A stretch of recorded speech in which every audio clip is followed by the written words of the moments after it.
Hello everyone, welcome to I exam B. बहुत स्वागत है आप सभी का एग्जाम बी के इस प्लेटफॉर्म में to make your preparation 50% faster. My name is Kailash Tiwari, ex AFO Union Bank of India. So SIDBI एक अच्छी रिक्रूटमेंट लेकर आया और सिडबी हमेशा की तरह इनोवेटिव तरीके से ये रिक्रूटमेंट लेकर आया, बट ये इनोवेशन कुछ ज्यादा ही हो गया और इतना ज्यादा हो गया कि इसकी एलिजिबिलिटी काफी डिफिकल्ट हो गई और काफी कंफ्यूजिंग भी है। कई सारे स्टूडेंट से बात करी तो है ना, कई सारे स्टूडेंट्स जो जिनके पास अच्छा एक्सपीरियंस भी है वो भी एलिजिबल नहीं हो पा रहे। तो आप जरूर कमेंट बॉक्स में ये बताइएगा कि क्या आप इसके लिए एलिजिबल हैं या फिर नहीं है। ओके, सो यहाँ पे grade A and grade B दोनों पोस्ट पे वैकेंसीज आई हैं। वैकेंसीज अगर हम क्विकली देखें तो 50 वैकेंसीज ग्रेड ए के लिए है और ग्रेड बी के लिए 22 वैकेंसीज है, तीन डिफरेंट स्ट्रीम में, लीगल, आईटी एंड जर्नलिस्ट। तो आईटी के लिए भी यहाँ पे अच्छी वैकेंसीज है, 6 वैकेंसीज है, क्योंकि ये एक लेवल ऊपर की पोजीशन है और यहाँ पे जिस टाइप से एक्सपीरियंस मांगा जाता है तो उसके अकॉर्डिंग काफी अच्छा हम कह सकते हैं इसको। ओके, सैलरी अगर आप देखेंगे तो ग्रेड ए में ये 1 लाख प्लस है और ग्रेड बी में ये 1,50,000 प्लस है। ओके, अब आते हैं सीधे एलिजिबिलिटी में। ये ग्रेड ए की एलिजिबिलिटी है। ग्रेड ए में तो क्योंकि सिंगल एक ही स्ट्रीम है तो यहाँ पे आप देख सकते हैं ग्रेड ए में जनरल स्ट्रीम है, एज मैक्सिमम यहाँ पे 30 दी हुई है। बट यहाँ पे देखिए एजुकेशन क्वालिफिकेशन इन चार में से कोई भी एक आपके पास होनी चाहिए। तो पहली क्या है, graduation in commerce, economics, maths, stats, business administration, engineering with 60% marks. अब देखिए कितना स्पेसिफिक इन्होंने किया है। यहाँ पे इन्होंने नहीं लिखा है कि एनी ग्रेजुएट, है ना। तो यहाँ पे अगर हम देखेंगे तो केवल कॉमर्स है, मतलब साइंस वाले भी एलिजिबल नहीं है अनलेस की मैथ्स हो। तो मतलब जेडबीसी वाले तो बिल्कुल एलिजिबल नहीं है, एग्रीकल्चर एलिजिबल नहीं है। तो यहाँ पे ये एक बहुत बड़ा ध्यान रखने की बात है।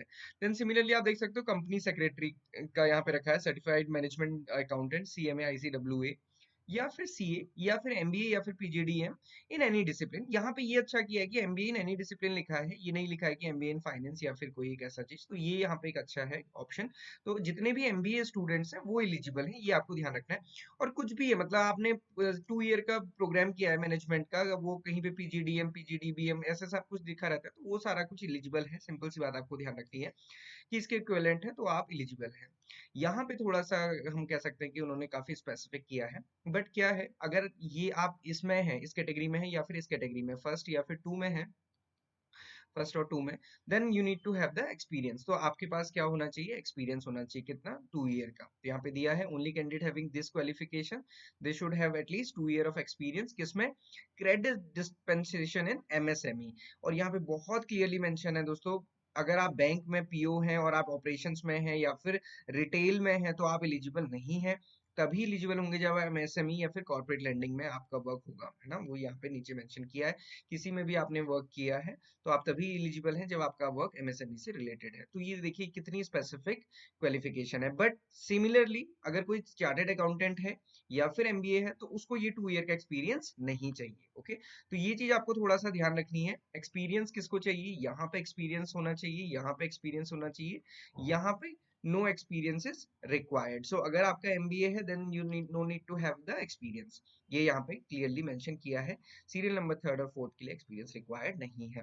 तो मुझे कमेंट बॉक्स में बताइए कि क्या आप इसके लिए एलिजिबल हैं कि नहीं है, और अगर आपको कोई और डाउट है तो आप जरूर पूछेगा।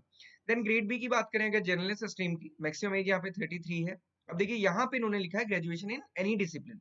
तो यहाँ पे जेडबीसी है, पीसीएम है, बीए है, एमकॉम है, कुछ भी है, आप एलिजिबल हैं। ओके, सिमिलरली पोस्ट ग्रेजुएशन यहाँ पे, बाकी आप ये कंडीशन नॉर्मल है वो देख लीजिएगा। बट यहाँ पे एसेंशियल है, कुछ भी आपका चाहे ग्रेजुएशन है, पोस्ट ग्रेजुएशन है, उसके साथ साथ 5 ईयर का एक्सपीरियंस आपका परमानेंट पोजीशन पे होना चाहिए। ओके, तो यहाँ पे आप देखिए आरबीआई में है, ऑल इंडिया फाइनेंशियल इंस्टीट्यूशन में है, या फिर शेड्यूल कमर्शियल बैंक्स में है, तो ये पूरा का पूरा होना चाहिए। और प्रेफरेबली आपके पास जेआईबी और सीआईबी भी होना चाहिए। तो हम यहाँ पे कह सकते हैं कि वो बैंकर्स जो कि एमएसएमई में है, एमएसएमई और कॉर्पोरेट में जो वर्क कर रहे हैं और 5 ईयर से ज्यादा एक्सपीरियंस है और 33 से उनकी कम एज है तो वो इसके लिए एलिजिबल हैं। तो आप कमेंट बॉक्स में अगेन बताइएगा कि आप एलिजिबल हैं कि नहीं। और फिर से ये ध्यान रखिएगा कि आप अगर रिटेल में हैं, ऑपरेशंस में हैं, एनपी रिकवरी इन सब में हैं तो फिर वहां पे ये इनको कंसीडर नहीं किया जाएगा। ये इन्होंने बहुत क्लियरली मेंशन किया हुआ है। Okay, so this is about eligibility. कोई भी डाउट है तो आप जरूर बताइएगा। एज के अकॉर्डिंग यहाँ पे मेंशन किया हुआ है। So this is all for today. कोई भी डाउट, क्वेरी, क्वेश्चन क्या आप हमें कनेक्ट कर सकते हैं, नीचे गूगल फॉर्म दिया है, आप उसको फिल कर सकते हैं for your any doubt. Thank you for watching this video and have a great day ahead.